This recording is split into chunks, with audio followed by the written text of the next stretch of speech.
Bienvenidos al Postracionalista. Hoy vamos a analizar a Homelander, también conocido como Vengador o Patriota, de la serie The Boys. Un personaje extremadamente sanguinario, trastornado, perverso, infantil y explosivo. Si bien se puede afirmar que es un psicópata, no es el rasgo psicopatológico más acentuado en él, e incluso en la próxima temporada es posible que estalle un trastorno esquizofrénico o incluso un delirio de influencia.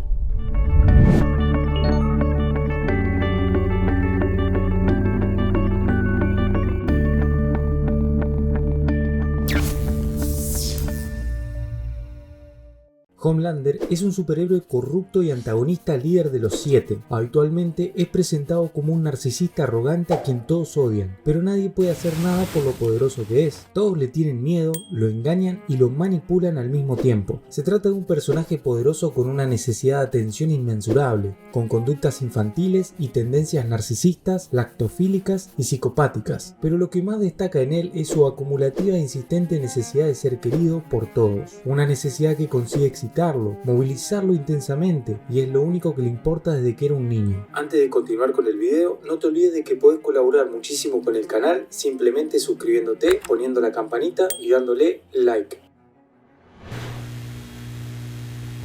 Do I have a daddy? Of course you do. And you'll always take care of me? Always. I can't breathe.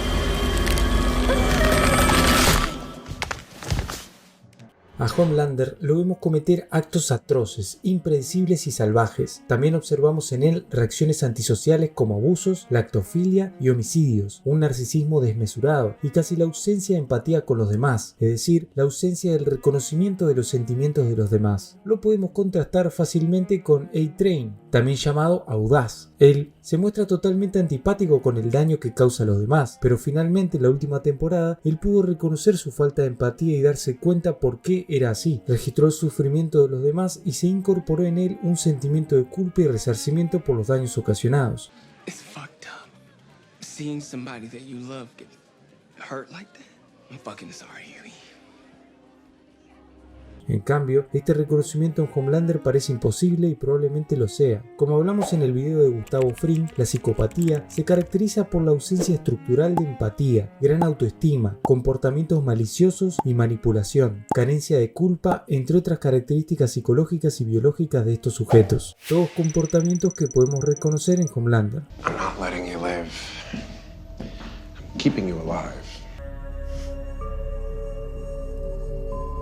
¿Cómo fue la infancia de Homelander? Él fue criado como un experimento en un laboratorio, con una presencia exagerada de profesionales a su alrededor que le temían, le mentían y sin padres que le transmitieran afecto real. Era tratado como un producto, un talento, no como un ser humano con necesidades afectivas. Su relación más significativa en su desarrollo, como si fueran sus padres, son con Madeleine Stillwell y el Dr. Jonah Vogelbaum, dos personas que no son pareja, que solo se vinculan profesionalmente y de manera aislada. Por un lado, Vengador mantiene una conducta edípica con Madeleine, pero sabe que ella lo manipula y le tiene miedo, que no hay afecto real. Y por otro lado, con el temperamento frío del Dr. Vogelbaum, sucede que no solo no le transmite nada, sino que lo desprecia, lo considera un producto fracasado. La ausencia de padres reales no impidió la formación de un patrón de apego inseguro resistente. Como vimos en otro video, estos niños no pueden confiar en los adultos porque los adultos los engañan, así que se conducen en base a sus recursos afectivos. Probablemente Homelander tenga una formación amenazante o hasta paranoide, una estrategia coercitiva extrema que termina de formarse en la adultez temprana y se relaciona con trastornos mentales graves. Involucra la voluntad de atacar a cualquiera y al mismo tiempo el temor a todos. Cuando aparece la inseguridad, Homelander ve enemigos por todos lados y emerge un deseo de venganza incontenible contra enemigos omnipresentes.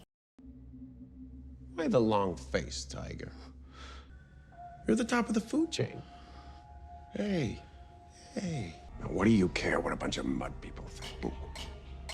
Como decíamos, Homelander busca constantemente que lo quieran y lo amen, el reconocimiento afectivo de la gente, pero no es la única opción para él. Según él, también podría vivir bien siendo temido. No obstante, es como si tiene dos caras, una fuerte, indestructible y perfecta, y por otro lado, una débil, frágil y una farsa. La intimidación, la provocación y el maltrato no parecen más que máscaras para encubrir un sentimiento de fragilidad siempre latente en él. A su vez, queda claro su gran sensibilidad al juicio externo, el poder que tienen los demás para determinar el sentimiento de su sí mismo, de quién es él, un vengador, un superhéroe o un farsante. Por esta razón, vemos en Homelander un sentido de sí mismo borroso, indefinido, externamente ensamblado, propio de una organización dápica. En los dápicos existe una preponderancia de las formas sin contenido y una desconexión acentuada entre la experiencia inmediata y los patrones emocionales recurrentes, dejando como resultado un sentimiento vago y confuso. Su deseo de ser amado no se manifiesta visceralmente sino a través de la popularidad que consigue, los números de influencia, los aplausos y los podios. Le interesa lo que la gente cree de él, no lo que él es, siente o piensa en realidad. Por otro lado, la escena de Homelander con su hijo Ryan deja muy en claro esta decisión de las emociones, sus necesidades de verse querido y el trabajo artificial del afecto a través de frases hechas y conductas estereotípicas. I love you, son. You say it back. I love you too. This is nice. Más allá de la personalidad, podemos decir que Homelander es más concreto de lo normal. Por ejemplo, quiere que la gente lo ame, va y le pide a su hijo que se lo diga. Ni siquiera persuade la intención genuina del otro lado. No, simplemente le dice que se lo diga. La lactofilia también viene por ahí. Es su vía de conexión con su figura de apego en su forma más concretizada y obviamente con componentes perversos simbólicamente involucrados, ya que no es la madre, pero juegan en su intimidad con el rol materno. Por otro lado, también hay un poco de desintegración, de pequeños desprendimientos de la realidad, alucinaciones psíquicas, cuando vemos hablarse solo, por ejemplo. Hacia el final de la tercera temporada vemos una desintegración progresiva en él, con un ascendiente acercamiento a la psicosis que solo parece calmarse gracias al vínculo con su hijo. Lo más normal que podría ocurrir es la formación esquizofrénica de un delirio de influencia, por las características del personaje, ideas, imágenes o figuraciones mentales que lo posean y lo controlen. Pero también sería posible en él una esquizofrenia paranoide, donde en el delirio estén presentes los temas de coraje o cobardía que se vinculan con el temor de Homelander frente a sus enemigos y, en el fondo, con el miedo a la exposición. I saw it the night that you killed Supersonic. You know what I remember from that night? I remember what I told you would happen to Huey. Now that you've told my 190 million followers. Hey, everybody! That's me. En conclusión, Homelander es un personaje fascinante para estudiar un grado peligroso de psicopatía y psicopatología en general. Resulta interesante destacar el aspecto central de su necesidad de ser querido. Se trata de verse querido y no sentirse querido, que es lo que termina de evidenciar la organización dápica, la forma. Lo que siente tiene que ver más con la pertenencia, la aprobación, que con el sentirse amado o querido propiamente dicho. Si te gustó el video o te sirvió la información, no te olvides de compartirlo y seguir apoyando el canal, suscribiéndote, activando la campanita y dándole like. Nos vemos.